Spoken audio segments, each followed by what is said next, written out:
ఓం శ్రీ గురుభ్యో నమః. జయ గురుదేవ్. నా పేరు మహాలక్ష్మి. నేను విశాఖపట్నం నుంచి గురువుగారిని కలిసే అవకాశం నాకు దొరికింది. గురువుగారు కల్నల్ టి శ్రీనివాసులు గారు శక్తిపాత్ సిద్ధ మహాయోగాన్ని విశ్వవ్యాప్తం చేస్తూ ఎంతో సేవ చేస్తూ ఆయన గురుసేవలో భాగంగా నాకు కూడా దీక్ష ఇవ్వడం జరిగింది. సో నేను చేస్తున్న సాధన నాకు వచ్చిన అనుమానాలనే గురువుగారిని అడిగి తెలుసుకునే ప్రయత్నం చేద్దాము. గురువుగారు, దీక్ష తీసుకున్నప్పటికీ కూడా సాధన చేస్తున్నప్పుడు సాధనలో ఎన్నో రకాల అనుమానాలు వస్తున్నాయి. అంటే సాధన ఏం చేయాలి, ఎలా చేయాలి, గురువు పట్ల ఎలా శరణాగతి పొందాలి, అసలు గురువు అంటే ఏంటి, గురువు మార్గంలో ఎందుకు అవసరం అవుతున్నారు, లేదా ఆ గురుతత్వాన్ని ఎలా పట్టుకోవాలి, ఇలాంటి విషయాల గురించి తెలుసుకోవాలనుకుంటున్నాను గురువుగారు. తప్పకుండా సమస్య అసలు ఎక్కడ వస్తుందంటే అందరికీ కూడా తికమక పడిపోవడం, కన్ఫ్యూజన్లో పడిపోవడం. ఎక్కడెక్కడో ఏదేదో వింటారు, ఎక్కడెక్కడో ఏదేదో చదువుతారు, ఏం చేయాలో క్లారిటీ ఉండదు, ఏం చేయకూడదో క్లారిటీ ఉండదు. ఆ క్లారిటీ లేకపోవడం చేత వచ్చే సమస్య అన్నమాట సార్. 99% కూడా ఆ విషయాన్ని చాలా సింపుల్ గా సాధారణంగా మీరు అర్థం చేసుకుంటే సరిపోతుంది. అక్కడ ఏం చేయాలో ప్రతి ఒక్కరికి తనకే తెలిసి వస్తుంది. అక్కడ ఇప్పుడు మన భూమండలం మీద 800 కోట్ల మంది జనాభా నివసిస్తున్నారు. 800 కోట్లు దాదాపు. అన్ని రకాల దేశాలలో అందరికీ భగవంతుడు ఉన్నాడు. అందరూ భగవంతుడిని పూజిస్తారు. భగవంతుడు ఒక్కరే కదా, ఎవరు ఏ విధంగా పూజించినా భగవంతుడు అయితే ఒక్కడే కదా. అయితే కాబట్టి మరి ప్రతి మనిషి కూడా తన ఆధ్యాత్మిక యాత్ర చేయాలి అనుకున్నప్పుడు ముఖ్యంగా అతనికి కావాల్సింది ఏమిటి, ఆ భగవంతుడికి శరణాగతి. ఓకే, ఆ భగవంతుడికి శరణాగతి చేయాలి, అంతే కదా. మరి అవును గురువు. ప్రపంచంలో ఏ మూలైనా ఉండొచ్చు, ఏ దేశంలో అయినా ఉండొచ్చు, వాళ్ళు ఏ మతం పాటిస్తున్నారు అనేది ఇక్కడ విషయం కాదు. ఇక్కడ ఏదో భగవంతుడికి సమర్పణ భావన అనేది అవడం అనేది ఖాయం కాదు. అర్థమైంది గురువు. ముందు అది కావాలి, అది అర్థం చేసుకోవాలి. ఇకపోతే మనం మతానికి వచ్చినప్పుడు ఏమవుతుందంటే అది మన కల్చర్లో అది భాగం. యోగాభ్యాసం అంటారు దాన్ని. అంటే భక్తి యోగం అని ఉంది, భక్తి యోగం కూడా చేసేవాళ్ళు ఉన్నారు. అప్పుడు ఏదో ఒక దేవి దేవతను ఆరాధించడం జరుగుతుంది అక్కడ. కానీ యోగాభ్యాసం అని వచ్చినప్పుడు అన్ని దేవి దేవతల రూపం స్థానంలో గురువు ప్రాముఖ్యత వహిస్తాడు ఇక్కడ. అంటే గురువు ఎక్కడో వేరే వ్యక్తి కాదు, అక్కడ సమాజంలో భగవంతుడి చేత నియమించబడ్డాడు. ఏ గురువు అంటే ఇప్పుడు చిన్నపిల్లవాళ్ళు గురుకులానికి వెళ్ళో లేదా స్కూల్కి వెళ్ళో చదువు నేర్చుకుంటుంటారు కదా. ఆ టీచర్ అనే వ్యక్తి సమాజంలో ఆ విధంగా భగవంతుడే సృష్టి చేయబడ్డాడు, భగవంతుడి చేత సృష్టించబడ్డాడు. అదే ఎవరికైనా యాక్సిడెంట్ అవుతుంది, మరి డాక్టర్ని సృష్టించింది కూడా మరి భగవంతుడే కదా. అవునండి. అదే విధంగా ఎవరైనా ఆధ్యాత్మిక యాత్ర చేయాలనుకుంటున్నారు, ఆధ్యాత్మిక యాత్ర చేయాలనుకున్నప్పుడు మరి వాళ్ళకి ఒక గురువు మాధ్యమంగానే జరగాల్సింది ఉంది కాబట్టి ఆ గురువు అనే వ్యక్తిని సమాజంలో ఏర్పాటు చేసింది కూడా భగవంతుడే. ఇప్పుడు ఇందాక మనం మాట్లాడుకున్నాం, మరి భగవంతుడి సమర్పణ భావన కావాలి ముఖ్యం. ఆధ్యాత్మిక యాత్ర చేయాలనుకుంటే వాళ్ళు ప్రపంచంలో ఏ మూలైనా ఉండొచ్చు, ఏ మతాన్నైనా పాటించవచ్చు. అంటే దాని అర్థం ఏమిటి, ఆ భగవంతుడికే ఇప్పుడు గురువు రూపంలో మరి సమర్పణ చేస్తాం. అంతేగాని వ్యక్తిగతంగా గురువుకి సమర్పణ చేయటం లేదు ఇక్కడ. ఆ గురుతత్వానికి సమర్పణ చేస్తున్నారు, అంతేగాని మరో విషయం కాదు ఇక్కడ. ఇప్పుడు ఎవరైనా మనం పితృదేవో భవ అన్నప్పుడు మనం మన నాన్నగారికి సమర్పణ భావన చేస్తున్నాం, పితృదేవో భావని. కానీ ఆ భావనది భగవంతుడికి వెళుతుంది డైరెక్ట్ గా. మన నాన్నకే కాదు, మన నాన్నకి, తాతకి, ముత్తాతకి, చివరికి బ్రహ్మదేవుడికి వెళ్తుంది. అంటే భగవంతుని తండ్రి రూపంలో చూస్తున్నాం అక్కడ. అలాగే మాతృదేవో భావం అన్నప్పుడు ఆ భగవత్ శక్తిని, పరాశక్తిని తల్లి రూపంలో చూస్తున్నాం అక్కడ. అదే విధంగా గురువుని మనం పూజించినప్పుడు, గురువుకి ప్రణామం చేస్తున్నప్పుడు అది శివుడికి వెళుతుంది ఆ ప్రణామం. గురుగారు ఎందుకంటే మరి శివుడే కదా మానవ జాతికి మొదటి గురువు, దక్షిణామూర్తి రూపం.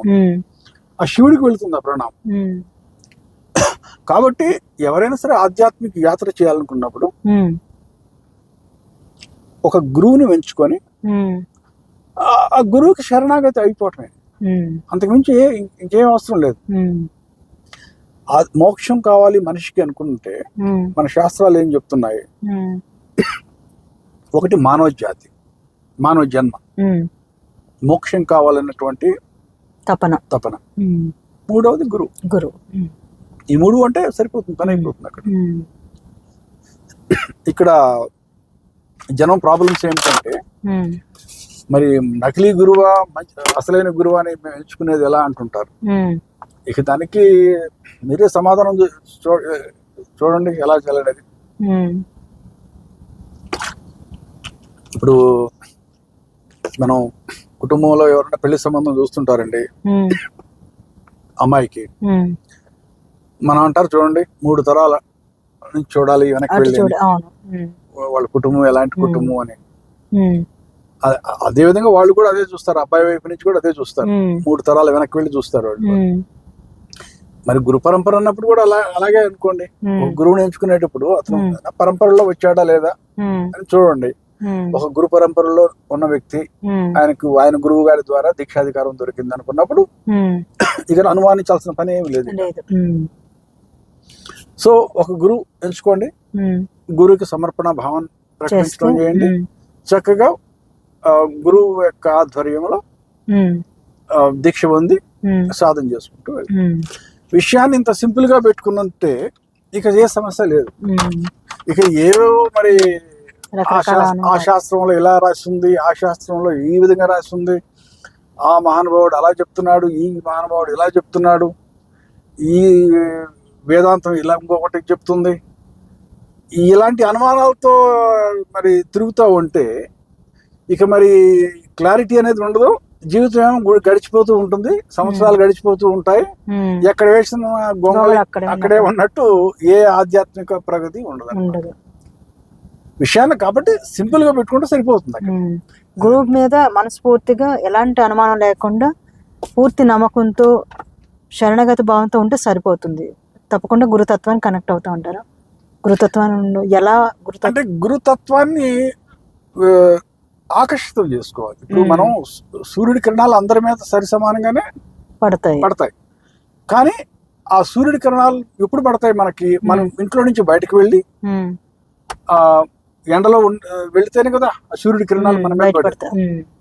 మనం ఎప్పుడు ఉదయం నుంచి రాత్రి దాకా ఎయిర్ కండిషన్ రూమ్ లోనే ఉంటూ మరి సూర్యుడి కిరణాలు నా మీద పట్టలేదంటే ఎలా వస్తాయి? అదే విధంగా గురువు మీద దృష్టి ఉంటే ఆ గురుతత్వాన్ని ఆకర్షితం చేసుకుంటారు. అయితే ఇక్కడ అందరూ తప్పుగా అర్థం చేసుకునేది ఏమిటంటే గురువు గారు ఏదో తన స్వలాభం కోసం ఆయన సేవ చేయించుకోవాలనుకుంటున్నారు. కానీ ఇక్కడ అది టెక్నిక్ మాత్రమే. ఇప్పుడు గురువు మీద దృష్టి అంటే ఎలా అంటే ఇప్పుడు ఎవరైనా ఎలా పెడతారు? ఇప్పుడు రాముడి మీద దృష్టి పెట్టాలండి, 24 గంటలు రామనామం జపం చేస్తే సరిపోతుంది. కానీ ఆ రాముడి మీద దృష్టి పోకుండా ఉండేదానికి ఏం చేస్తామంటే మనం రకరకాలటువంటి ట్రిక్స్ టెక్నిక్స్ వాడతాం. అంటే ఉదాహరణ సీతారామ కళ్యాణం చేయించుతాం, రాముడు తిరిగిన ప్రదేశాలకి తీర్థయాత్రలు చేయటం, లేదా రాముడి గూడూరులో ఎక్కడన్నా ఉంటే గుళ్ళకి వెళ్ళటం, తర్వాత రామాయణం చూడటం, సినిమాలో రామాయణం వస్తుంటే వీధి నాటకాలు ఏమైనా వస్తుంటే అవి చూడటం, జపం చేయటం, రాముడు అయోధ్యకు వచ్చిన రోజు సెలబ్రేట్ చేయటం, రామనవమి రాముడు పుట్టినరోజు సెలబ్రేట్ చేసుకోవటం. దీనివల్ల ఏమిటంటే మనసుని కట్టుబడేస్తున్నారు, రాముడితో కట్టుబడేస్తున్నారు మనసు. ఏం చేసి ఇంకా రాముడి గురించి ఆలోచించేలాగా మనసుని. ఎందుకంటే మనసు అనేది చంచల స్వభావం. ఇది మనసు తప్పేం లేదు అక్కడ. ప్రతి మనిషి యొక్క మనసు చంచల స్వభావంతో నిర్మితమైంది. కాబట్టి రాముడితో కట్టుబడేయటం కోసం ఈ టెక్నిక్స్ ఉపయోగిస్తున్నారు. అదే విధంగా ఒక గురువు దగ్గర దీక్ష పొంది సాధన చేయాలనుకున్నప్పుడు తన యొక్క ఇన్నోవేటివ్ ఆలోచన చేసి ఏ విధంగా గురువు యొక్క మనసు గురువు మీద ఇప్పుడు కేంద్రీకృతం ఉండేటట్టు చేసుకోవాలి. గురువుతో ఎప్పుడైనా వీలైన సార్లు గురువు దర్శనం చేసుకోండి, గురువు యొక్క సత్సంగాలు వింటుండండి, గురువు యొక్క ప్రవచనాలు ఏదైనా బుక్స్ ఏదైనా రాస్తుంటే అవి చదువుకోండి, గురువు గురించే మాట్లాడండి నిరంతరం. వీలైన సార్లు గురువుతో మాట్లాడడానికి సంభాషణ చేయడానికి ప్రయత్నం చేయండి. ఎప్పుడైనా గురువుని కలిసినప్పుడు గురువు సేవ చేస్తుంటారు, ఏదైనా గురువు ఏదైనా పని ఒప్పు చెప్తే పని చేస్తుంటారు. అంటే ఏదో ఒకటి చేసి మనసు గురువు మీద కాన్సన్ట్రేట్ ఏకాగ్రత ఉండేటట్టు చేసుకోవాలి. దాన్నే గురుసేవ అంటారు. కానీ అందరూ ఏమిటంటే గురుసేవనాలకి ఏదో మరి తప్పుగా ఆలోచించుకొని గురువు గారు తన లాభాన్ని ఆశించి గురుసేవ చేయించుకుంటున్నారు అనేటువంటిది భావనలో పడిపోతారు. అక్కడ మెయిన్ ప్రాబ్లం. సో అది నేను చెప్పదలుచుకుంది. సాధకుల దృష్టి ఎప్పుడు గురువు మీద ఉండడం ఒక్కటే, గురువు మీద ఉండాలి. దాన్ని ఏమైనా చేయండి, సాధకులు ఏమైనా చేయండి, దృష్టి మాత్రం గురువు మీద ఉండేది చూసుకోవాలి. దాన్ని గురుసేవ చేయండి వీలైనంతగా, ఎంతగా వీలైనంతగా గురుసేవ చేస్తే అంతగా మనసు గురువు మీద కేంద్రీకృతం అయి ఉంటుంది ఎప్పుడు. అంటే అది కేవలం ట్రిక్ మాత్రమే.